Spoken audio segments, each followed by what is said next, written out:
प्रिय विद्यार्थियों, BA honours part 3 के कृषि भूगोल के प्रश्न पत्र के एक महत्वपूर्ण टॉपिक के रूप में कृषि भूमि उपयोग से संबंधित सिद्धांत हैं। इन सिद्धांतों में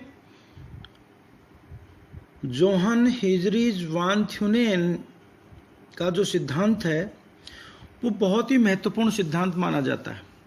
तो आज हम हमारे व्याख्यान में इसी की चर्चा करेंगे कि वान थ्यूनेन महोदय ने जो सिद्धांत दिया उसकी मुख्य विशेषताएं क्या हैं, उसके आधार क्या हैं और उस सिद्धांत से कृषि भूमि उपयोग पर क्या प्रकाश पड़ता है। 19वीं शताब्दी में वान थ्यूनेन महोदय ने यह अपना सिद्धांत प्रतिपादित किया था। मूलतः ये जर्मन विद्वान थे जो कि मैकलेन वर्ग में एक एग्रीकल्चर फार्म के मैनेजर हुआ करते थे।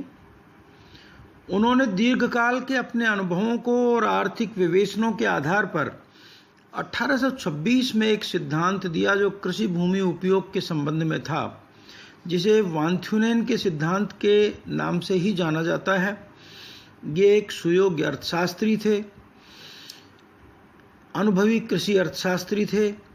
इन्होंने अपने जीवन में जो अपने कृषि फार्म से संबंधित अनुभव किए और कृषि कार्य को लेकर के अपनी अभिरुचि के अनुरूप इन्होंने और जो अनुभव किए उनका आर्थिक विवेचन किया, उसके आधार पर ये सिद्धांत उन्होंने दिया। वान थ्यूनेन के सिद्धांत के ऊपर चर्चा करें उससे पहले उन्होंने कुछ अपनी मान्यताएं मानी हैं, उनकी अपनी कुछ विशेष दशाओं की उन्होंने चर्चा की है, उसको हम स्पष्ट करना चाहेंगे। उन्होंने एक ऐसे प्रशस्त कृषि क्षेत्र की कल्पना की जो एक पृथक प्रदेश के रूप में है, अर्थात आइसोलेटेड स्टेट है और जिसमें एक ही नगर स्थित है। एक सैद्धांतिक पक्ष है इसका।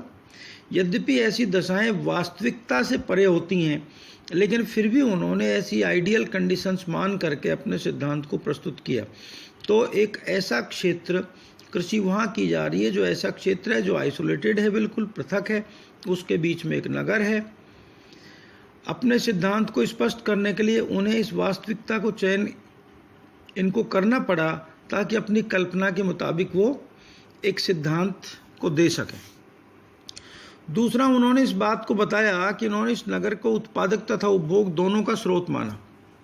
साथ ही इस क्षेत्र में समान मृदा उर्वरता है। फसलों की उपज क्षमता, लागत, व्यय की और यातायात की सुविधाओं की जो कल्पना की गई वो वास्तविकता में प्रद्योतित नहीं होती हैं। ये भी एक सिद्धांत में कमी रही कि बहुत सारी चीज़ें हैं जो वास्तविक जगत में लागू नहीं होती। विशेषकर सम्यक उत्पादन क्षमता और समान यातायात की कल्पना भौगोलिक दृष्टि से एक असहज परिकल्पना है, क्योंकि समान यातायात की सुविधाएं सहजता से कहीं मिलती नहीं और लागत भी समान नहीं आती है, क्योंकि लागत को प्रभावित करने वाले अनेक ऐसे कारक हैं जो उसमें विभिन्नता पैदा कर देते हैं। उन्होंने माना कि दूरी और भार के अनुपात में ही परिवहन व्यय बढ़ता है, जो कुछ विशेष संदर्भों में ही सही प्रतीत होता है। कई ऐसे संदर्भ आते हैं जबकि दूरी और भार के अनुपात के अलावा अन्य कारणों से भी परिवहन व्यय बढ़ जाता है। उदाहरण के तौर पर रोड कंडीशन से भी परिवहन व्यय बढ़ जाता है। उनके अनुसार उस एक नगर के अतिरिक्त उस कृषि क्षेत्र में ग्रामीण बस्तियां ही फैली हुई हैं, अन्य कोई नगर नहीं है।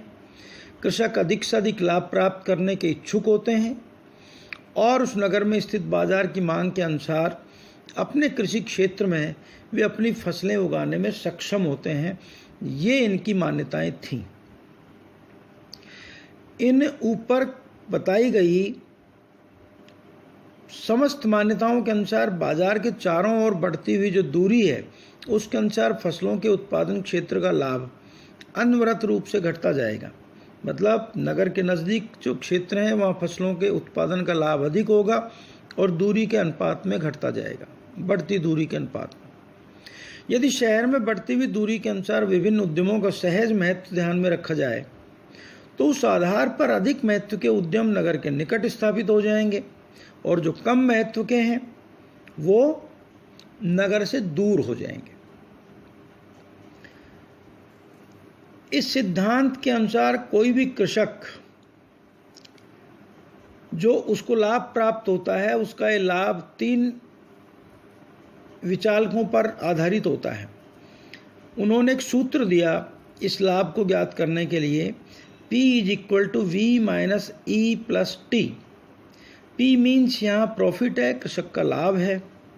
V के मायने है वस्तु का विक्रय मूल्य, E का मायना है उत्पादन की लागत और T के मायने है परिवहन की लागत। तो उनका कहना यह है कि जो कृषक का लाभ है वो वस्तु के विक्रय मूल्य में से उसकी उत्पादन की लागत और परिवहन की लागत को घटाने के बाद आता है। तो ये बड़ी सामान्य सी बात है, ये हम सब जानते हैं, ये उन्होंने लगभग ठीक बात मानी है। तो इसके आधार पर उन्होंने अपना सिद्धांत दिया। वांथुनेन का एक मंतव्य है कि किसी भी भूक्षेत्र पर उन्हीं फसलों का उत्पादन किया जाता है जिससे अधिकतम आर्थिक लाभ प्राप्त होता है। इस आर्थिक लाभ का उन्होंने परिकलन करने के लिए एक सूत्र दिया।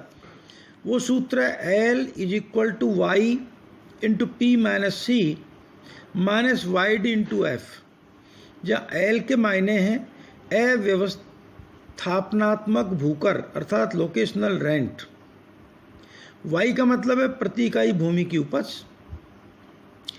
P का अर्थ है उपज का बाजार मूल्य, C का मायना है उपज की उत्पादन लागत और D का मतलब उन्होंने बताया बाजार से दूरी और F का मतलब है परिवहन लागत।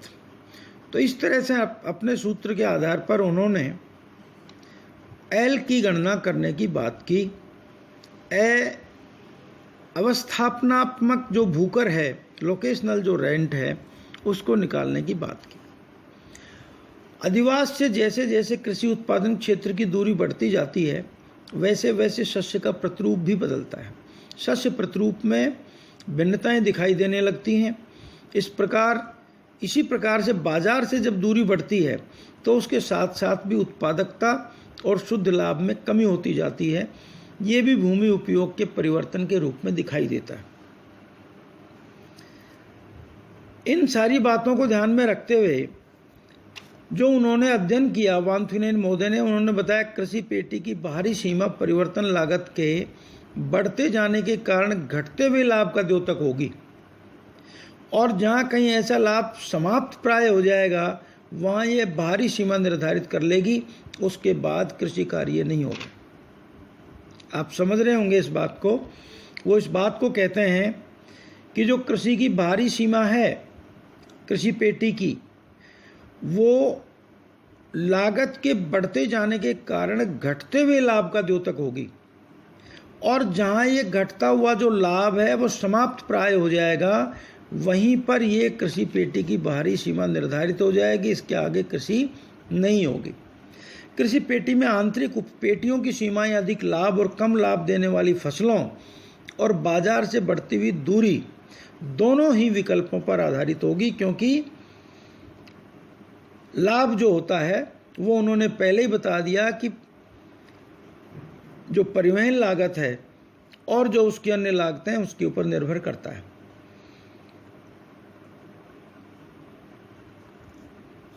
वांथुनेन ने केंद्रीय नगर के चारों ओर 7 पेटियों के विकास की बात की कि 7 पेटियां विकसित हो जाती हैं।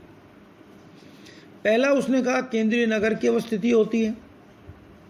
नगर के निकटस्थ पहली पेटी जो होती है वो गहन कृषि की होती है, जिसमें तरकारियाँ, सब्जियाँ, दूध आदि का उत्पादन होता है। ये जल्दी नष्ट होने वाले, जल्दी खराब होने वाले पदार्थ हैं, इसलिए इनकी खेती शहर के निकट होती।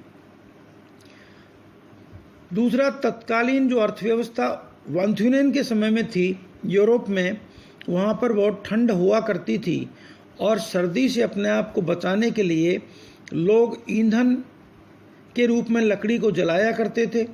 सिगड़ियों में, घरों में लकड़ी का इस्तेमाल, लकड़ी के कोयले का इस्तेमाल होता था। इस कारण से दूसरी जो पेटी इन्होंने बताई वो जलाऊ लकड़ी की पेटी बताई। तीसरी पेटी के रूप में कृषि भूमि उपयोग की वो कहते हैं कि ये अन्नोत्पादन की पेटी है या अन्न उत्पादन किया जाता है। इस पेटी के साथ ही कोई प्रवाहित नदी हो सकती है, जैसा उन्होंने अपने सिद्धांत में बताया, और नदी जल का होना तत्कालीन संदर्भ में आवश्यक था, क्योंकि आधुनिक संसाधनों के अनुसार यह कार्य नदी के अतिरिक्त नलकूपों द्वारा भी संपादित हो सकता है, लेकिन उस समय नदी के द्वारा ही संपादित हो सकता था। चौथी पेटी उन्होंने अन्नोत्पादन का वह क्षेत्र माना जिसमें परती और चारण भूमि दोनों ही निहित होते हैं। परती और चारण भूमि वाली भी है अन्न उत्पादन के साथ खेती। पांचवी पेटी उन्होंने बताया 3 खेत प्रणाली पर आधारित होगी, जिसमें लगभग 1/3 भाग में विस्तृत खेती होगी, दूसरे में परती क्षेत्र और तीसरे में पशुपालन होगा। इस प्रकार से उन्होंने 3 खेत प्रणाली की बात की पांचवी पेटी में। छठी पेटी में उन्होंने कहा पशुपालन उद्योग की विशेष पेटी होगी है, जिसमें विस्तृत पशुपालन क्रिया संपन्न होगी। आवश्यकता के अनुसार ही पशुपालन उद्योग की पेटी नगर के दूरस्थ भागों में मानी गई है, क्योंकि दूरस्थ भागों में उसकी आवश्यकता अनुसार सस्ती भूमि के ऊपर ये पशु पाले जा सकते हैं।